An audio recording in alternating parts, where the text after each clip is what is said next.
Hi guys, welcome back. Today I thought I'd speak a little bit about how I am investing in this time of crisis and while we're all in quarantine and everything.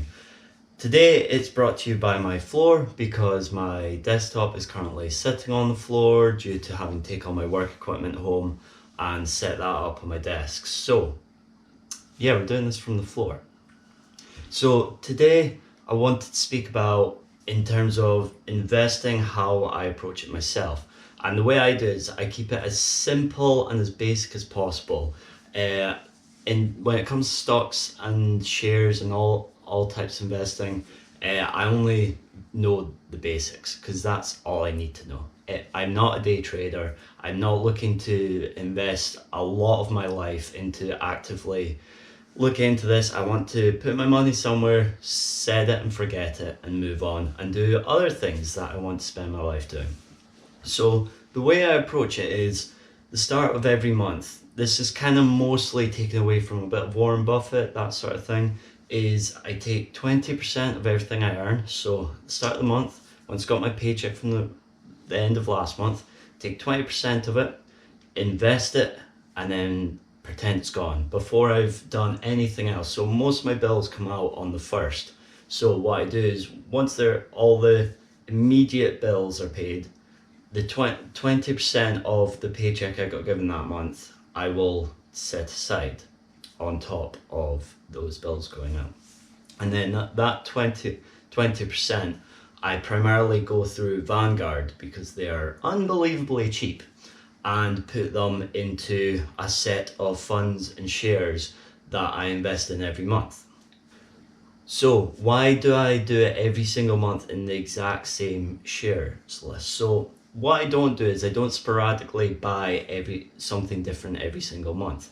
I keep investing in the same funds. If I want to include another fund to start investing in, I'll add that in, but obviously that will cost me more money to the sum I'm currently putting away. Every month I put that 20% and primarily put it in funds that are within Vanguard. Vanguard's unbelievably cheap. I thoroughly recommend it. So I put the money in there, and there's a set list of funds that I like to portion that 20% of my income into. I do that every single month, primarily on the 1st of every month, no matter whether the stocks are going up, going down, staying the same, or just anything in between really. And the reason for this is because I'm not looking to take these funds out anytime soon. The whole reason they're being in there is so they can accumulate more dividends and income over time. So the idea is they'll be in there 40, maybe 50 years. And obviously the more money you can pump in, the more money is producing more money every single month of every single year, etc., etc. So the longer it's in there, the longer you can get gains out of it at the other end. And the reason with doing it every single month is it takes all the emotion out of it for myself. I'm not having to buy, I'm not having to sell. I've been paid this amount, spending here, done, dusted, don't have to think about it ever again. And this is the approach I usually take. The reason I would continue to do this is what I would do no matter what, even now while we are in this crisis and there are massive drops in the stock market. Now, I know what you're thinking, but if we're buying low, why don't we flood all our money into it while the stock market's low? Now, the reason for this is because it's also a time of uncertainty. Yes, the idea is buy low, sell high, however you want to use that cliche. But in these times, we don't really know what's going to happen, not just in the stock market, but to ourselves. Job security is not an assured thing anymore, so you want to keep at least a little bit of money back as an emergency fund for yourself. And then thus, by continuing to invest every month, yes, you make some of the gains from these losses, from these lows, and you take some of the losses from months that it's high, but nobody can time the market. Yes, this is a very more obvious one, but no one in the long run can out time the market. So if we go to the screen here, I've got two of the stocks that I personally like to invest in. We've got the S&P 500 and we've got the Vanguard Life Strategy 60% Equity Fund. I know it's a mouthful, but if you look at, for instance, the S&P 500, at this little sliver at the end is what we're currently going through with the coronavirus. Let me change that to 1 year. So this massive drop is from everything we are suffering through at the moment. Now the advantage you have here, if you're first getting into investing, is you're buying these for costs that were charged to you if you started maybe 5 years ago. Okay, not quite 5 years ago, but maybe 2.5, 3 years ago.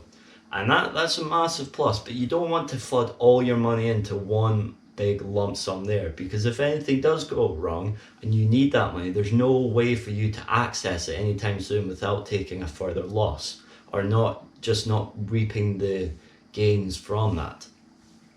And it's the same with the Life Strategy 60%. We're in this little divot here, and if we go to, this is on max at the moment, so if we take it down to 5 years, we're down here, which is apportioned back at the start of 2019.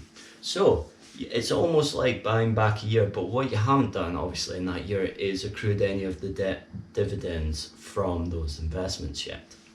But obviously once everything starts to stabilize, we get used to this coronavirus fiasco, and then once it's over with and everything starts to establish itself again, it will naturally start to rise very quickly, and then that's where you'll get that sharp gain. But by investing every single month, if we go to max for this one, you'll notice that from start to finish, although yes, you've got some small ups and downs on the way, there's always a consecutive linear trend that continues to rise. Same with the S&P 500. Yes, it's a little more sporadic, but over time, it's obviously a linear line. As long as that line's obviously going upwards, that's what you want.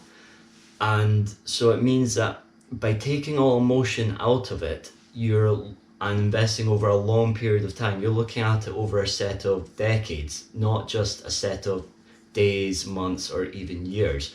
Like, so this is only 5 years, but if you're looking at it over, say, 30, 40 years, this will only be a tiny fraction of that linear trend.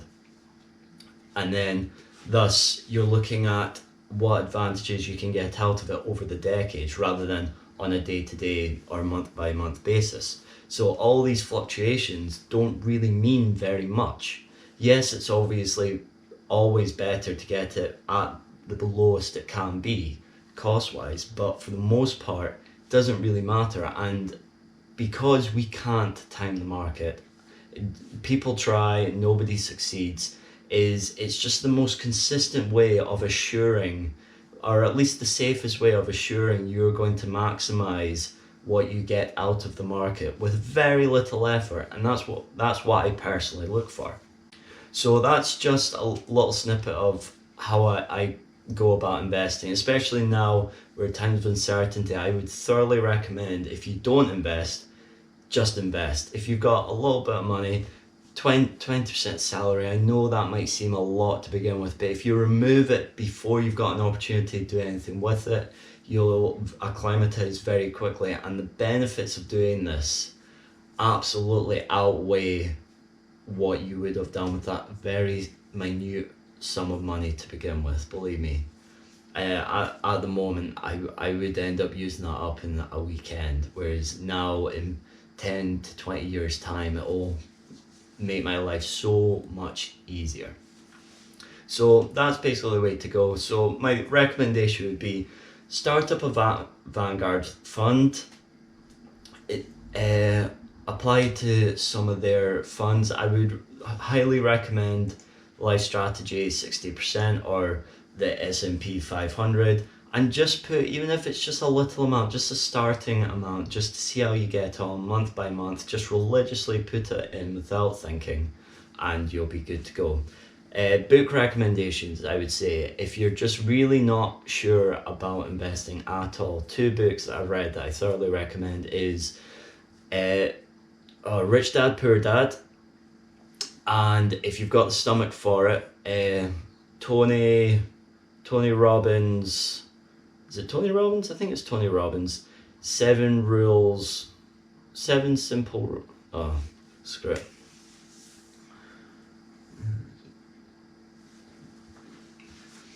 So that's the video today. Hopefully it's nice and short.